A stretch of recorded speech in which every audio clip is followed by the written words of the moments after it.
Oh, how deeply they love him. And pay him a whopping $8 million a year. Let's start with the heartwarming love fest, shall we? Imagine a team of Arab princes, investors and owners, with golden chalices and yachts in every port, going, we love Pogačar more than cycling itself. He is our sunshine, our sand, and we'll pay him over $8 million a year because feelings are expensive. Yeah, that's right, Tadej Pogačar is reportedly on €8 million annually, part of a record-shattering contract that keeps him with UAE Team Emirates until 2030. They signed him for a total of $50 million over 6 years ago, and fasten your seatbelt, tacked on a $200 million buyout clause to ward off any team dumb enough to even think about tempting him away. $8 million a year, that's the GDP of several small nations. $200 million, that's more likely to buy you an island. But of course, Team UAE is not worried, except for that one tiny irrational insecurity. What if another team comes along with even more money? And that, my friends, is how a $200 million clause, the contractual equivalent of a medieval moat with alligators, was born. Feels like love, doesn't it? So what exactly does that $200 million buyout clause mean? Let's go deep, if you can afford it. Brace yourselves, this is where the sarcastic anatomy lesson begins. Definition, aka the monster in the fine print. A buyout clause means if any other team is crazy enough to actually want Pogačar before 2030, they must hand over €200 million up front to UAE Team Emirates to legally break his contract, or else face the legal equivalent of Bigfoot.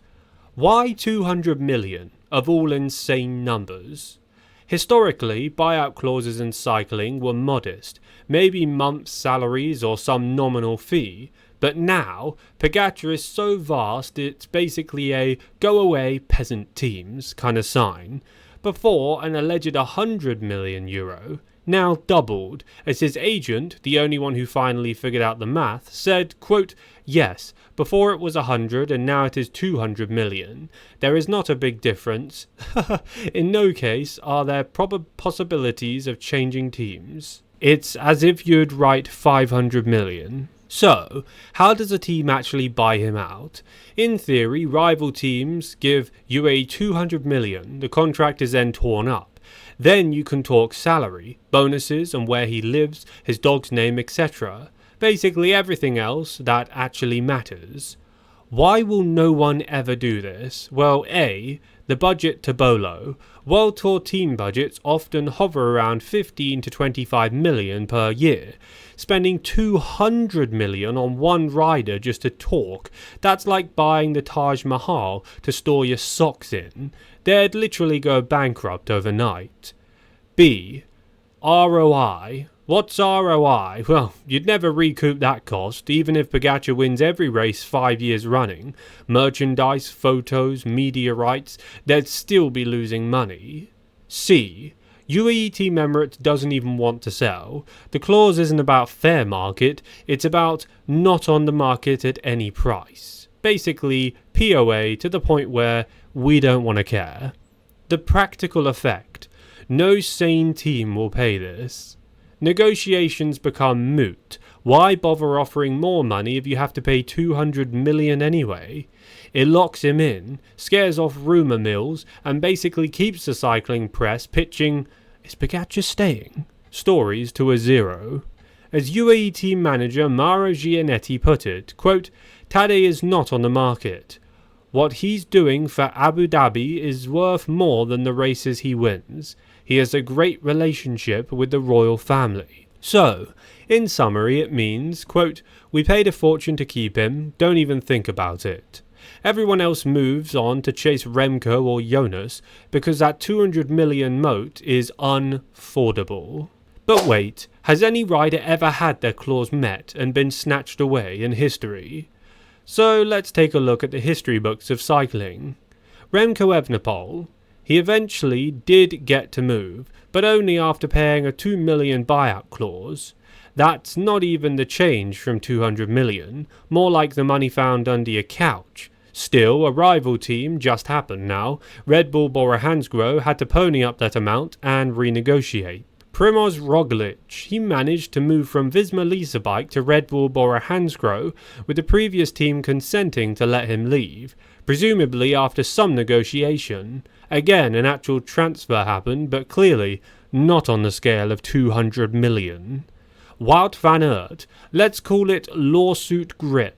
He jumped from Verandes Willems-Krelan to Jumbo Visma, sparking legal wrangling and a tribunal ordering him to pay around $600,000, not $200 million, and still the court had to intervene.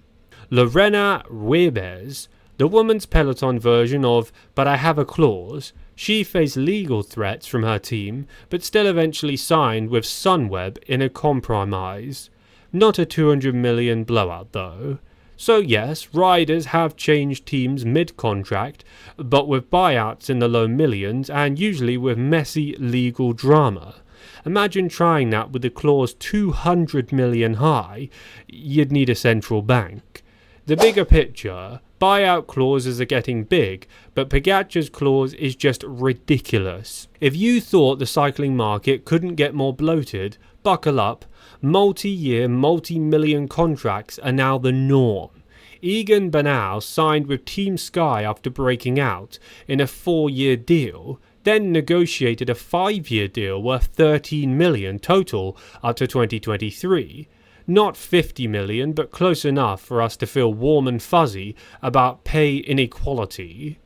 Pogačar's extension, let's not forget the headlines, 50 million over 6 years, that clause breaking every salary record. Annual salaries, Remco rumoured at 5 million. Vingegaard similarly, and Pogačar's 8 million per year puts him in a stratosphere of his own. The point? Buyouts used to be peanuts back in the day, now they're crazy. Pogačar's clause is the son of them all, so astronomically large it exists almost in theory, not in practice. Sarcastic formula to wrap it all up. Let's close with a flourish of sarcasm, like a gold frame around a ridiculous painting. They love him so much they pay him 8 mil a year, speculated, and that's just enough to buy your own small country. But for them, apparently, it's loose change. So they invented a 200 million buyout clause, because why stop at generous when you can be grotesque? It's like securing your pet kangaroo with a moat of lava. No one will ever pay it. Budgets implode, sponsors riot, accountants faint, so your only rival was apparently dreaming. History says riders have been bought out for 2 million, 600k, or by stealthy breakups, but never 200 million. That, my fans, is unbiteable. The trend. Salaries are rising, contracts have got longer, but Pogačar stands atop Mount Olympus of pesos. So there you have it. Team UAE managers did this to stop Pogačar leaving them. In all its sarcastic glory, they built a financial great wall around him, not because they fear competing teams have the money, but just in case. Thanks for watching today's video. If you're new to my channel, please click the subscribe button. This will keep you up to date with the latest cycling news, cycling drama, and cycling results in the cycling world. Leave a like on the video for good luck, and if I've made any mistakes or you have anything to add to today's topic, please make sure you comment down below this video by scrolling down.